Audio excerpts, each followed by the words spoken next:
Right guys, welcome to the start of this training video. I'm going to be doing sort of 4 or 5 episodes over just a few tips and tutorials. I get asked quite a few questions when I'm playing the online tournament. How do I do this and how do I do that?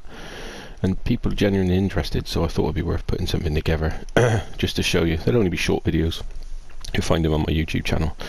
I must stress, guys, I am not the best at this game. There is far better players than me out there. I'm going to put a link in the description of you know, some really good players that I currently play with in the community on Discord and alongside the makers of the game, Ripstone and Lab42. So give them a check out.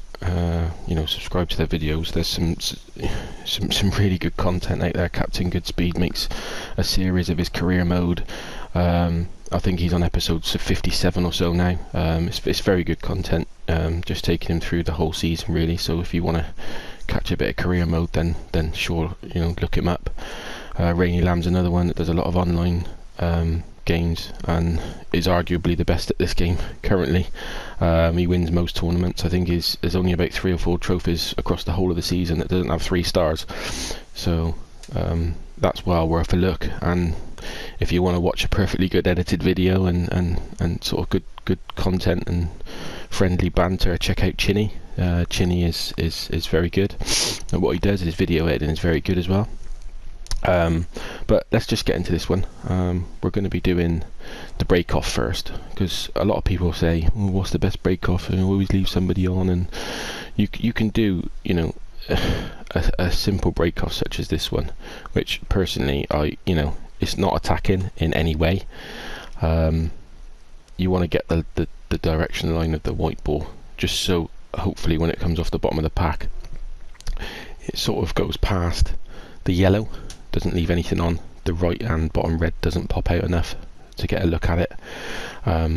So what you want to do is play it at about 36.8 on dead center of the white ball, and it should take you somewhere up just past the yellow. I was just short slightly on power there, but again, because the red doesn't pop out enough, it works. So it really, you know, that's a safe break. Alright, boring, but it's safe. We'll just reset that slightly. You got the traditional break, where we can sort of move the white ball to there. Pro players put the bit of right hand side on it. It's been a long time since I've done this break, but I think it was something like 40-ish%. And what you want to do is swing the white off the top cushion and the side cushion and come below the blue.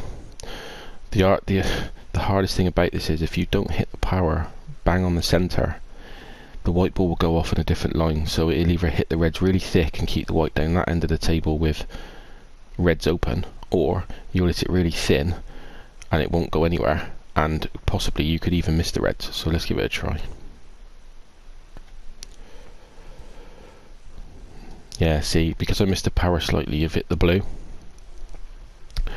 I've sort of got away with it in a way because I haven't really left the red on, and it makes the defensive shot for the next one very difficult for the player because they can't hit the right side of those reds, so it's harder for them to get back up into bulk.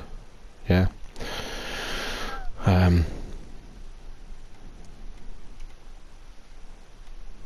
We'll just reset that again. What I tend to do is, on my break, and I do this on any aiming aid that I play really, whether it be Pro Plus or whether it's Master or Master Plus with the guys in the Discord channel, what I tend to do is try to hit it off this last red and have that sort of arc, and I always put my power around 56, as close to as 56 as you can get it, and hit it plain ball. If you hit it plain ball, you should come up between the yellow and the brown and hopefully finish near the green or behind the green. So let's give that just a try. It's slightly shorter power. It should roll up just up past the brown.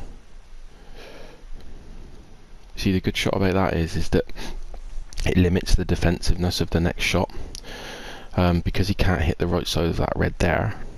It makes it very difficult, and he can just hit the side of this red here, which means he's got a safety shot. But as you've seen in my break, if I'd have hit that power bang on, the white would have been slightly left of where it is now, so you would have had the green in the way, and then they would have had to play the safety shot.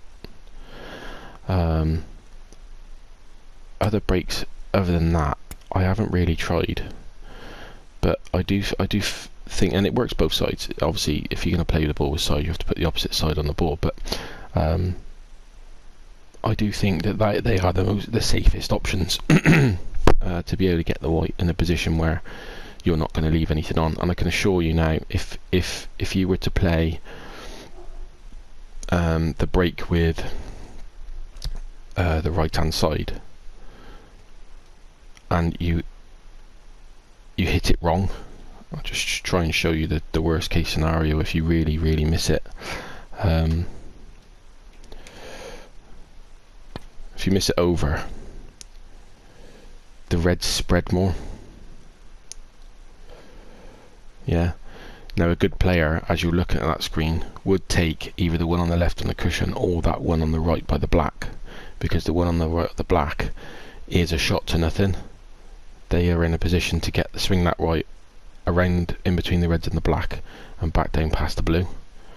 And a good player would take that, and the chances are they'd probably knock in a 70 or an 80 at least, depending on the split when they split the pack. Let's try that again on the normal. So if we go back to playing ball and hitting it sort of centre, if you get the arc wrong, as in, let's just say for example that your power is right, this is the result of it if you get it wrong. See the red just glance off the left side of the pack there. Now I've hit the green, so that leaves that in a very good position to get a good break. Now if we just swing around the table slightly, not only does it leave the red on, I'm pretty sure that it leaves the black on as well, and it does. So there you're looking at red, black, red, and then a black to split the pack, and again they're in and they're going to make a sizable break. So don't be too worried that if you're just going to glance off the reds that you're going to be boring, or you're going to, oh, you're so negative and all that sort of stuff. The idea is that you don't let your player score. If if your opponent scores, you've got a hell of a lot of chance of not doing any good. That pretty much covers the break, guys. I just, if you want to leave comments on it, and if you want to tweet me if you want, and my link's in the description, and let me know what your preferred break is. That'd be really helpful. I'm not saying I'm the best at this, and I can assure you I'm not. Just quickly, once again, this is the break I sort of look at doing. I don't believe that it leaves anything on. I think it's the safest option, and that's the break I was talking about. It's a snooker. It is a snooker, and it's what you do from there so that you hit the reds and leave it safe. I'll pick that up later on in another video, but because it's not as scary as it looks when they don't split like that. Obviously if I would have smashed the pack open and been behind the green and still snookered, then it would have been even more difficult for that person to then make a snooker, make contact and not leave anything on. But I just feel that is the safest break. But let me know what you think, and again, check the other channels out for their breaks, because everybody does it differently. Some are effective, some are not. Some you'll capitalise on, some you won't. But that's it for this video, guys. Leave a like and subscribe if you can, and again, pop a comment in for any improvements you want to see. This is new to me as well, so I'll edit it as best I can, and let me know what you think. Cheers, guys. See you later.